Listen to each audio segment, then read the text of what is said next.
Okay, this is a video that I made from a class presentation to some of the students at the University of Pretoria. I'm glad to share it here and I hope that you will enjoy it, and you're more than welcome to contact me. My email address is at the end of the video. If you enjoyed it, or if you have any comments, or if you are even interested in collaborating further on design science research. Thank you. Okay, so let's chat a little bit about design science research. Design science research is relatively new. I'll talk a little bit about Al Hefner. If you are doing design science research, Al Hefner is definitely one of the people that you need to know about, because he's the father of design science research, seen as the pioneer. Well, not really the father, but he was seen as the pioneer that he wrote an article that was published where he introduced the concept. He and two of his partners introduced the concept that design science research is an accepted way of doing research within information systems.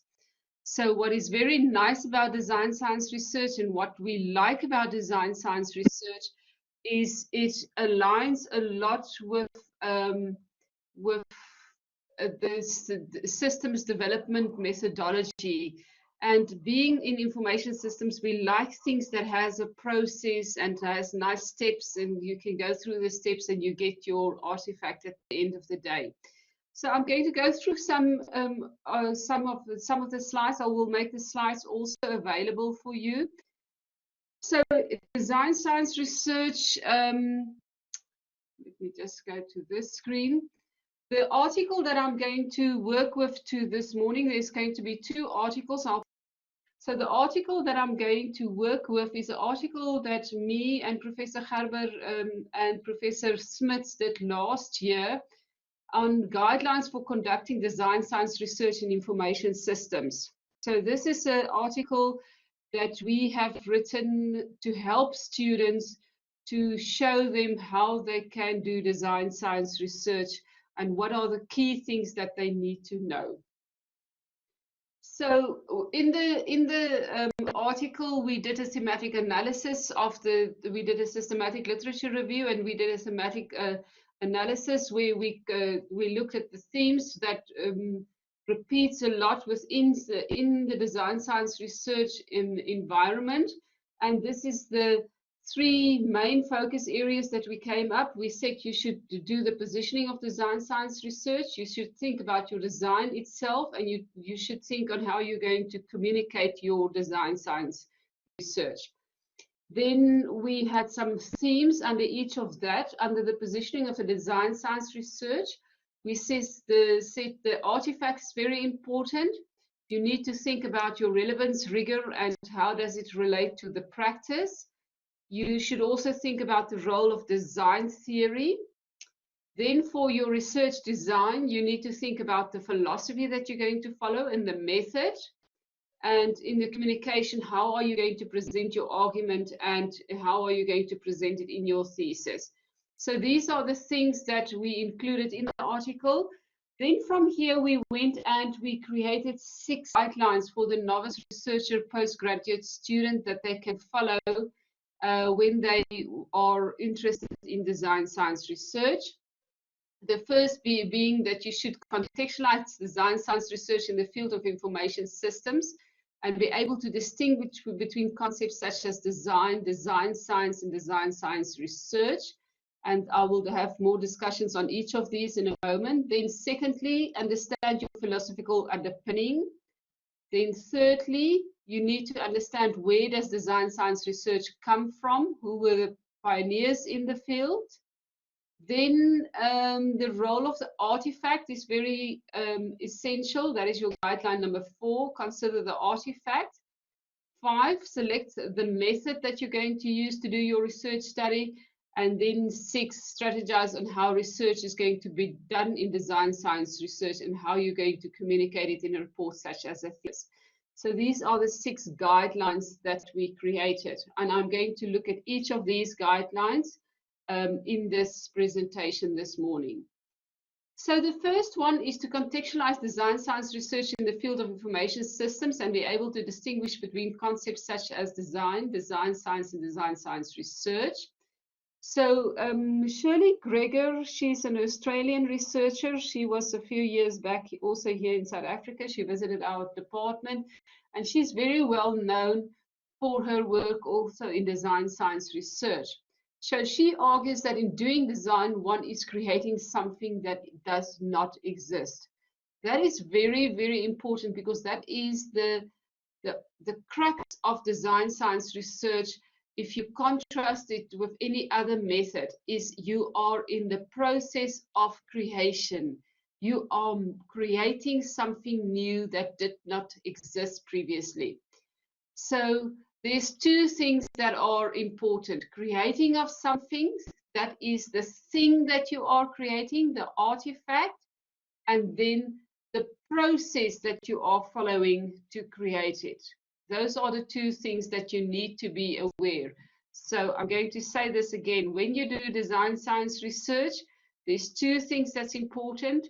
It is the creation of something, an artifact, and we will talk more about the types of artifacts that we get, and then the method that you follow. So if you are going to do design science research, these two things will be center in your work. I am going to create a system, for instance, that's my artifact, and the method that I'm going to follow is the systems design methodology. So that is my process of creation. So it is both a noun and a verb, or a process and a product.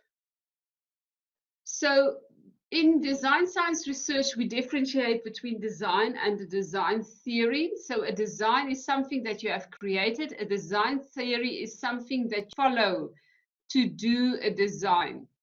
Design focuses on the use of scientific principles, technical information, and imagination in the definition of a structure, machine, or system to perform pre-specified functions with the maximum economy and efficiency. That is the definition of the design itself, while the theory is a prescriptive theory based on theoretical underpinnings, which says how a design process can be carried out.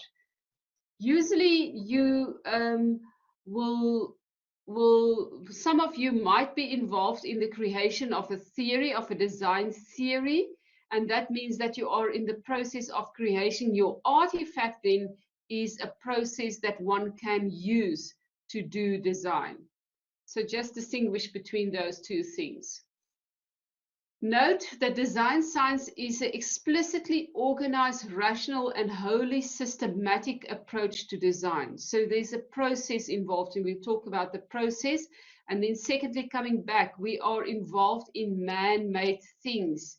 This is the creation of an artifact that people can use. It is a model, it's a method, it's a system. It is an artifact that one can use afterwards, okay? And then Hefner focused more on the practical nature of design science research when he refers to design science as a fundamentally a problem-solving paradigm. So he adds this thing that what we are creating is something that we create in order to have solve problems. And he talks about wicked problems. So it is about complex problems that we want to solve. Okay, so in IS in 2004, Hefner present their framework in IS research and guidelines for design science research. In his work, they refer to design science research as a paradigm where the knowledge and understanding of a problem domain and its solution are achieved in the building and application of the design artifact. That just links to what we've already said. And in the same time, Vaishnavi and Kirchler and Petter started a website focusing on design science research in IS. According to them, design science research uses a set of synthetic analytical techniques and perspectives to performing research in IS. So these two groups of people were the leaders in design science research, Hefner and his partners, and they published their paper in 2004, and I'll talk about their framework that they have presented. And in the same time, more or less, Varshnavny, Kuchler, and Peter also in 2004 had a website. So these are the two people that you should take cognizance of. Okay, cool. So let's go to guideline number 2. Guideline number 2 says that you should understand the philosophical underpinning of research and the discourse on the nature of design science research. Now, here, if we look at any research conducted in IS, it is mostly multidisciplinary, and the philosophy mostly used is either positivist, interpretivist, or critical research. But in design science research, in the papers that you get, there's 3 discourses that emerge. Some papers talked in the early days about design science research as a paradigm itself. Then some of them use some of the traditional paradigms, such as positivist or interpretivist, as part of their, and they say it depends on what phase of design you are in, whether you're going to use one of those. And then a lot of papers talk about pragmatist paradigm. So I'm going to give all 3, and then I'm going to tell you what I think personally. So if you talk about design science research as a paradigm itself, and that was mainly Varshnavny, Kuchler, and Peter in their website, they talked about design science research as a paradigm in its own.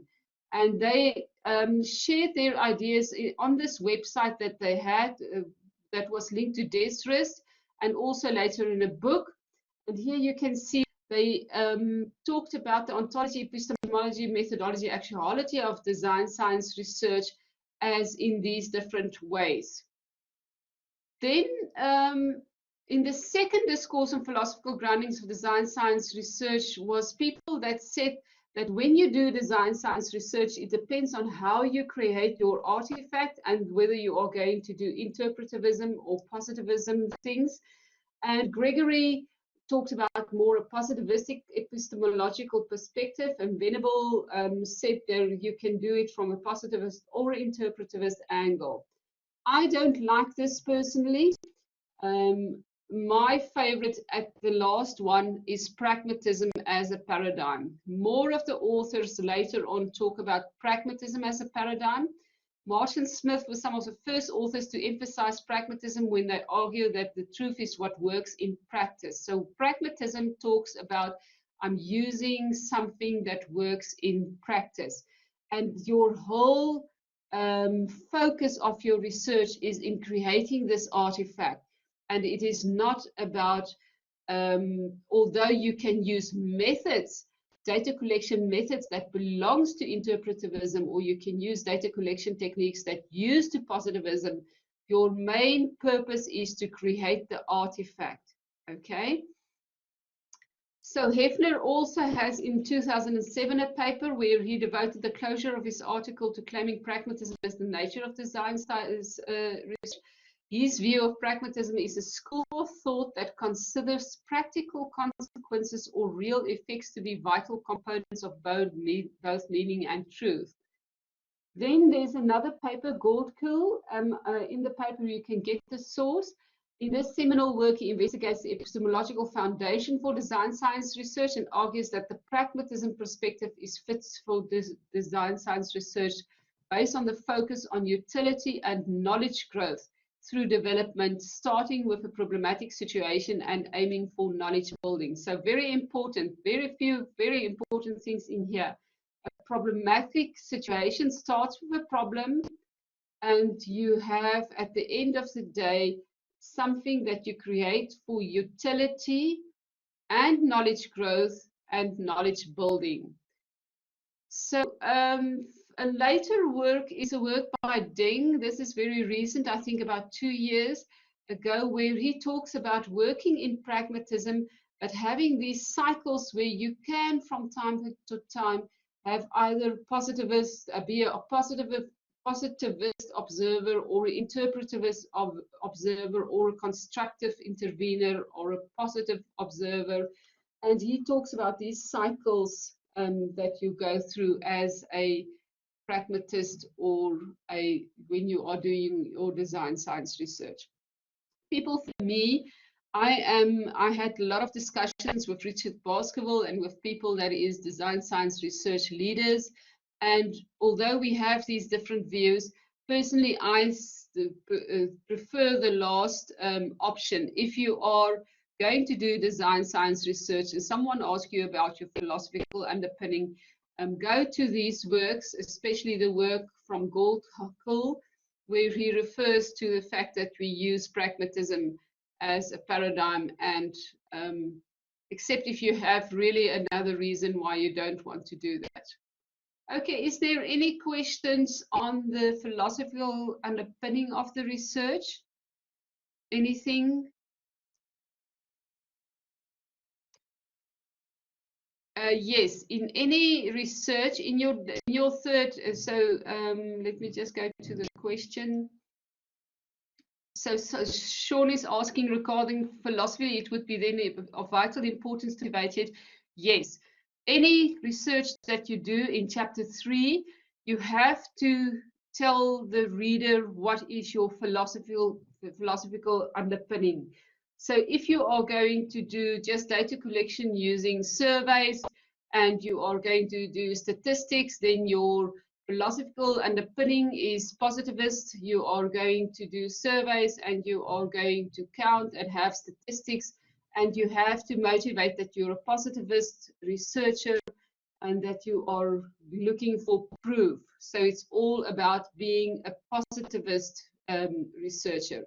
If you are going to do interviews with your as your main data collection and your purpose is to understand, and your philosophy is then interpretivist because it's about understanding, then you have to motivate in chapter 3 or your section 3 if you have more than one theoretical chapters. So in your third section of your thesis, you have to say, I'm an interpretivist. This is why it's interpretivist. If you're going to do design science research, your philosophical underpinning needs to be understood as well. And you need to say, I'm going to do design science research, and design science research is of practical nature. Therefore, my philosophical underpinning is pragmatism. So a little bit of history. I've spoken a little bit on it as well. But if you really go back, the first well-known book that was written was The Science of the Artificial by Simon, and that was many years ago, about in 1969, I think, when he argues for the acceptance of the study and development of artificial man-made objects. He also refers to problems experienced in management and indicates how well-designed systems contributed as artificial objects to solutions in the field of IS is also researched. So this is probably the first person that wrote about the fact that we as researchers can also have an artifact that we design as a research contribution. So then, as I said, after Simon Hefner et al. In 2004 have their own contribution when they gave us a framework. And this is the framework that they gave us. So I'm going to talk to you about the framework where they just explained what is the design science research concept and how do you do design science research. So there's two words that's very important: relevance and rigor. So your relevance comes from your environment. In your environment, you have people, organizations, and technology. And you get a problem from this environment and you define your business needs. In the theory or the literature, you have your knowledge base, your existing foundations, theories, frameworks, instruments, constructs, models, methods, instantiations, and your existing methodologies, data analysis techniques, formalisms, and so on. This also contributes to your process when you start to build an artifact. Then you have in the middle your process that you are going to follow to do your design science research. So you're going to do and you are going to evaluate. These are the two main cycles that is going to happen in your whole design. When you are finished and you have your artifact, you give a problem solution back to the environment, but you also give some knowledge back to the knowledge base. So this is the model that Hefner gave us in 2004. So I'm going to go through it again. You have your relevance and your rigor, where your relevance is the environment with your problem that comes from people, organization, technology, that defines from this problem, what do I need? I have a problem. On the right-hand side, you have the knowledge base, so the foundations, the methodologies, all the applicable knowledge sits on this side that also contributes to your solution that you are building in the middle, where you do your development and you do your evaluation. You always develop and evaluate. Okay, if you have a very large development, where you have a lot of work doing the development, you must have at least a proof of concept or a experimental show that the whatever you are building is valuable. When you are finished, you give back to the solution, to the environment, but you also give back to the knowledge base. Okay, any questions on this? Because if you are doing design science research, it's very important that you understand this. Any questions? Nothing. Okay, so I'm not going to read through all of this, but these are some guidelines that Hefner also gave with design science research, and which is very nice to put in your thesis if you want to show that you have discussed the design science research guidelines from him, showed that you are doing an artifact, how relevant is your problem, that you are going to do evaluation, what is your contribution, show that you had followed rigor, that you did do design as a search process, and that you communicated it well at the end of the day. Some other guys and girls that were, well, mostly, yeah, a girl was in between as well, that was very relevant and had a lot of other publications that you can have a look at, is Marsh et al. That talks about the artifacts, Walson Nunemacher that has a method. Gregor and Jones talks about design theory. Gregor and Hefner, so overview article positioning of DSR and so on. Cross talks about the nature of design science research, and Marcus talks about example of design theory for knowledge management processes. So in the article itself, you will get more of this as well. So now guideline number 4, consider the role of the artifact in design science research and the different views on design theories. And I'm first going just to say a little bit of history, people that have spoken about design science research. Marsh and Smith started out and said you have constructs, models, method, and implementations. Rossi and Steiner talks about better theories as an artifact. Winter gives examples of constructs that include modeling primitives implemented by meta models of modeling tools, process models implemented as workflows as models, and project methods used during software package introduction as a method. So all these methods links very much to implementations. Perot claimed in 2002 that the artifact creating design science research is software or a system, once again, an implementation. Hefner and Chattery and Vaishnavani et al. Also gives us examples of the artifact's algorithms talking about implementation, human-computer interface implementation, languages, and system design methodologies. So system design methodologies, methods, okay? So Offerman et al. Did a literature review on the types of artifacts in IS design science and suggested the topology with 8 types of artifacts. They have system design, method, language, notation, algorithm, guideline, requirements, pattern, and metric. So also a list of types that they say that can be design artifacts. And then Winter also added theories, which was already done as a method. And Baskerville also emphasized that design theories are some of the artifacts. So if I put it together, these are the ones that are usually used as the guideline, and you should be in one of these. You can have a construct, for instance, In a model, we use information system use as a construct, and that is something that you can identify as an artifact. We have models. A model is a pictorial or graphic representation of key concepts. A model shows, with the help of arrows and other diagrams, the relationship between various types of variables, independent, dependent, moderating, mediating variables, and so on. So a model can be an example of an artifact. One type of model that we use a lot is a framework. So it doesn't have to be always a picture or a graphical representation. It can also be, or your framework is probably a combination of constructs, models, and methods as an artifact. So the method is just a way of doing something. An implementation is a system. An execution, design theory is a prescriptive theory that offers theory-based principles which can guide practitioners and scholars in the design of effective systems and set an agenda for ongoing research. Okay, so these 5 are usually, and you should find yourself in here.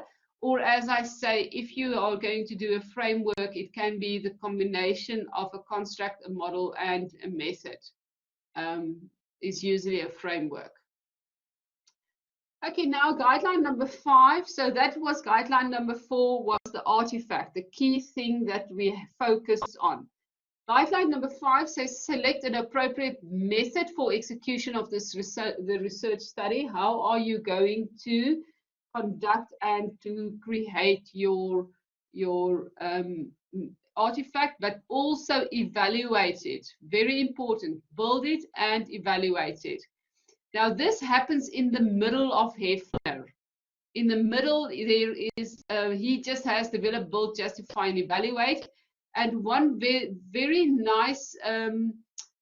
There's a lot of nice methods available, but all of them consist of a combination of the general design and development phases, namely identification, design, development, and testing. So one of the ones that I like very much is Vasnofny et al. He is the guy, those are the guys that also more or less in 2004 did the website, and they call it the Design Science Research Process Model, which was based on work from Takeda et al.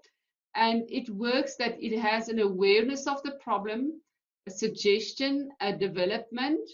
Then you can go out here and they have a contribution, which they call a circumscription. You don't have to go out here, but you can go into evaluation immediately, and you can have another contribution then, or you go to your conclusion. So this is a cyclic, it can be cyclic, you can have more than one development during this cyclic format of Vasnofny. So during your awareness of the problem, your suggestion, you have your proposal and the tentative design. Your development, you have the artifact. Your evaluation, you have performance measures. And then your conclusion phase, you have your results at the end of the day. So another design science process model used by authors is the work published by Peffers et al. In their process model, the design science cycles through problem identification, motivations, and so on. And this is the model that they've got. You'll see it's a lot similar to Vasnofny's, where you also identify your problem, define the objectives, design, development, demonstration, evaluation, communication. He has these entry points. Actually, these arrows, according to me, should show that way, because he said you can also, depending on the solution where you start out, you can enter these cycles in different ways. But he also has the feedback loop where you can go back and you can, for instance, out of evaluation, you first can go back and redesign and develop. Again, all of these, I just want to come back and just show you all of this, all these different methodologies happens here in the middle, and the whole model still works at the end of the day. Okay. That is on the process. So you can use any of these processes. You can use Vasnofny, or you can use Peffers, or if you really want to design your own method that you based on Hefner, on development builds, as long as you have these concepts of develop, build, justify, and evaluate at the end of the day in your design. Okay, then you have your evaluation. Select an appropriate DSR method for execution of the research study. For the evaluation of the artifact, the pioneers working in this field was Pricheye, Baskerville, and Venable, who published a number of articles built up to a framework for evaluation, which we call the FETS framework. And in this framework, they identified 4 different possible strategies, namely the quick and simple strategy, the human risk and effectiveness evaluation strategy, the technical risk and efficacy evaluation strategy, and the purely technical artifact strategy. So if you are going to use, do your evaluation, you can use their method for evaluation. And then they set the 4-step process for choosing an approach for a particular design science research evaluation. Explicate the goals of the evaluation, choose the evaluation strategy or strategies, determine the properties to be evaluated, and design the individual evaluation episode. Okay, so that is on evaluation. As I said, you do need to, it depends on the artifact that you are building. If you are going to do a very large interpretive study to create your artifact or your framework, it might be not feasible to implement it and to fully test it in an environment. So you just suggest the artifact. Then it might be that you're not going to do a full evaluation, that you're just going to do a proof of concept where you can maybe have a focus group with some key people and evaluate your artifact. Guideline number 6, strategizing how to research done in design science research should be communicated in reports such as the thesis. So Gregor and Hefner give an overview on publishing an article in design science research in which they propose a publication scheme of recording results. They argue that the 4 questions that reviewers will ask are whether the problems discussed in the paper are of substantial interest. This is true for a thesis as well. Whether the problems are solved or a contribution is made to a solution, this is true for a thesis as well.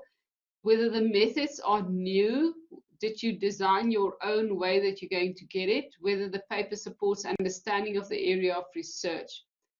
For us, we did a paper in 2018, I think, the same authors as this paper that I did today, where we describe a method that a student can use to write a thesis according to the steps proposed by Vaishnavi et al. And here we say that, and I'm going to show this to you also graphically, but we said that the introduction and the literature review of the thesis maps to the awareness phase of Vaishnavi. The literature review and research design map to the suggestion phase. The research design and body of the thesis give an overview of the development, while the body of the thesis should also report in the evaluation phase. And lastly, the conclusion will also be handled in the conclusion of the thesis. This is the reference to the paper. I can also upload it for you, or it's available in the library. So if you look at what we said if you look at the thesis structure, a thesis structure have an introduction, a literature review, a method, a body, and a conclusion. That if you look at Vaishnavi as a method, then during your awareness of the problem, during the introduction of your thesis, you will talk about the awareness of the problem, and you will also make a suggestion. What are you going to do? In the literature, you also make the reader more aware of what is the problem exactly. And at the end of your literature review, once again, what are you going to do about it?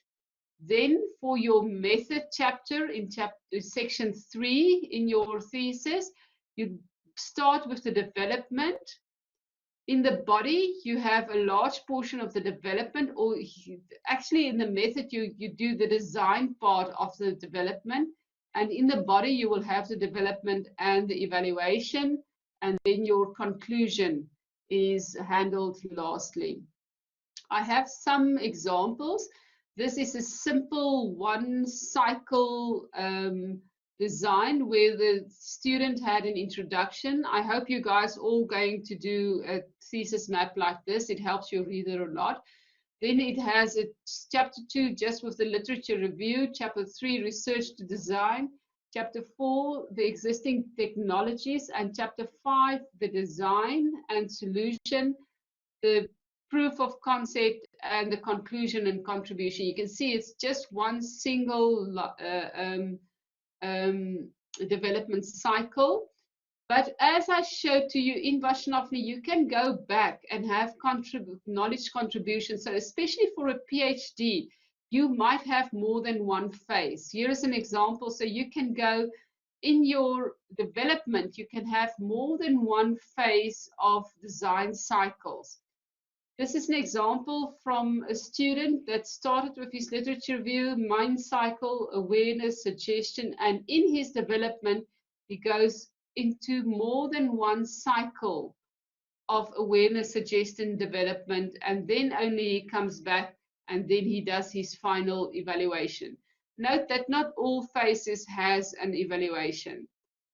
Okay, this is another example where the student have the main cycle, awareness, suggestion, starts in the development, and then have 3 subcycles, 3 sections. It's usually each of these sections will have a question on its own.